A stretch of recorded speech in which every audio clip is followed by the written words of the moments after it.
एहू में गलती नहीं देखे कदा सुनात नहीं खे अब बढ़िया से चेक कर लीजिए अश्लील कहाँ बा गोली गोली तो गोली से कौन काम है जब बंदूक है तब नहीं खेल पा आई देखिए हर मेहरारू के मन हो जे बलमुआ हमारा सीजन पर आवस बाहर कमा तेरे कमा लेकिन टाइम पर सीजन पर तनी घर हो आवस विशेष करके मेहरारू अपना मर्द के दीपावली में फगुआ में छठ में दशहरा में कुछ ऐसा हमने की यहाँ पर्व त्योहार बा कि मेहरारू अपना मर्द के खोजेगी हाय देखिए आधा रात के मेहरारू अपना मर्द के लगे फोन मिलौले बिया अब मर्द से बतियावतिया बुलावतिया कलस में ए बोलूंगा जल्दी आ जा हेलो जल्दी नंबर लगा के जल्दी मर्द को बुला लो हेलो ए देवल बोला तनी अपना भैया के नंबर दी ना नंबर ले ले बोली लिखा नंबर बोली 97,700 ससुरा 97,700 ससुरा 98,800 नहीं हर 98,800 नहीं है धराओ टुस टुस टुस फर फर फर फर फर फर हेलो हेलो के बोलता राजा जी अतने दिन में भुला गई लूची ना नानू जी राजा फस के नुआवता आवाज फंस गई बा हाँ तू आइबू तक खुल जाई ए राजा जी का कहत रू बोलो गोर छू के गोर लागता नहीं छुअबू आशीर्वादे बा ए राजा जी का हो रउआ तो साफे हमरा के जाके बाहर भुला गइल बनी भुला गई बनी याद हमारा आवेला कि ना याद आवेला ना तारा याद में अभी ले 68 गो तकिया फोड़ले बनी ए राजा जी का हो सुनी बोलो जितना जल्दी रउआ ट्रेन पकड़ के चल जान जानी का है काहे देखी होली बीत गई हां गर्मियों बीत गई सावन बीत गई बारिश भी बीत गई भादो भी बीत गई आ देखिए मेरा दशहरा भी बीत गई कार्तिक चढ़े बा अब रउआ जितना जल्दी चल आई कैसे ठंडा अब सहाई आई ना आज हम तनी मीठ बोलो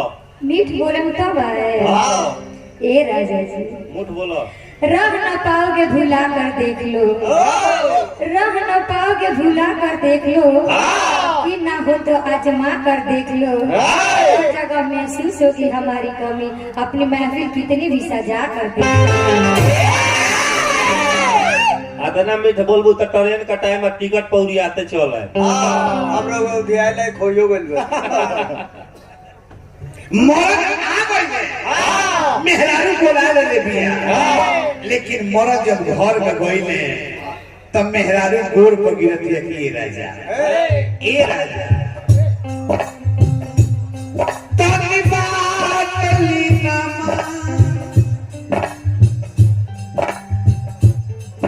गोर छोड़ो काहे करिले परसा तनी बात लीना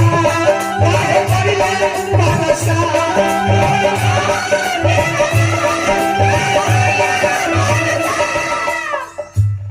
कुछ भी जरूर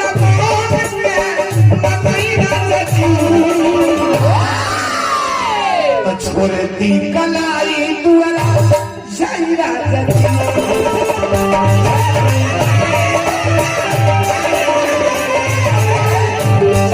कलाई दुआरा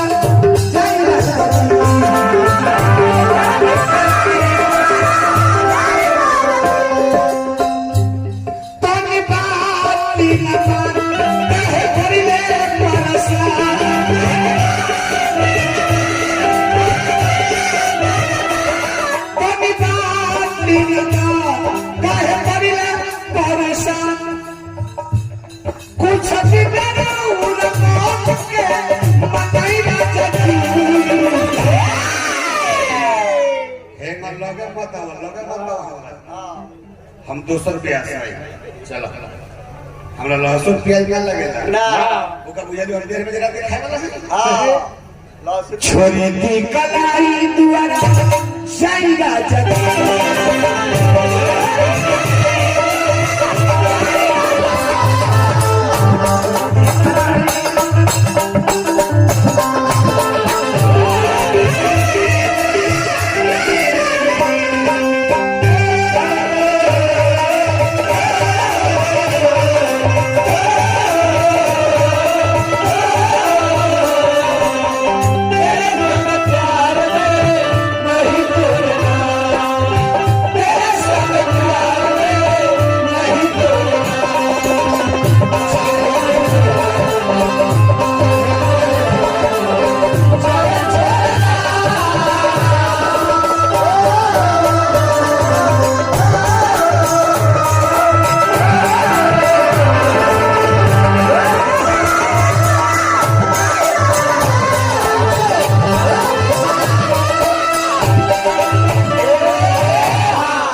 डॉक्टर साहब एक सही जगह पुरस्कार देने बनी बार बार वंदन अभिनंदन श्रद्धा की जयकार रही एक क्षेत्र में एक गांव में तो हम सातों डॉक्टर साहब नया बानी लेकिन अगल बगल आई बानी यही जा मलिया दावत और इन्हें सब हमने आई बनी माला से हमारा सेवा रही जी जी जी वंदन अभिनंदन इस समिति का हम बार बार जयकार बनाए समिति के हर सदस्य के हम गोर लागो इतना सुंदर स्टेज लेके इतना सुंदर शांति से बैठ के लोग सुबह सुनत नहीं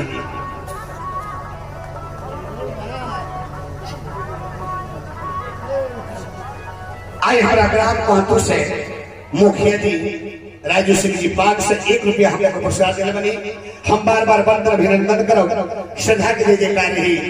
महादेव से पतना शुभकामना खातिर एगो मुखिया जी के भी माला हम दे हो बोली आश्रम टेंट हाउस पुरस्कार देने वाले हैं आश्रम टेंट हाउस के हम बार बार वंदन अभिनंदन करो एगो मुखिया जी के माला तभी जोरदार आशीर्वाद करें तभी उसमें ताली बजाए हां जवान के पद प्रतिष्ठा मान सम्मान और बन रहे महादेव से इहे कामना करो और अभी कलश के राजा कि दूर रहे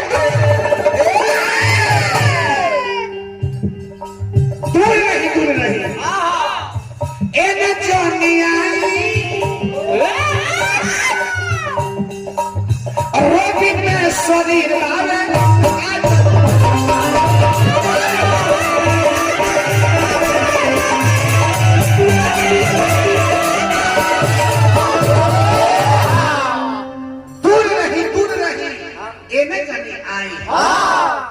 शरीर अभी रोबिन में भी है बाद में जे मत होके करने के धरने लग जाए उधर पछताए लगे हम करी लेनी होरा सैया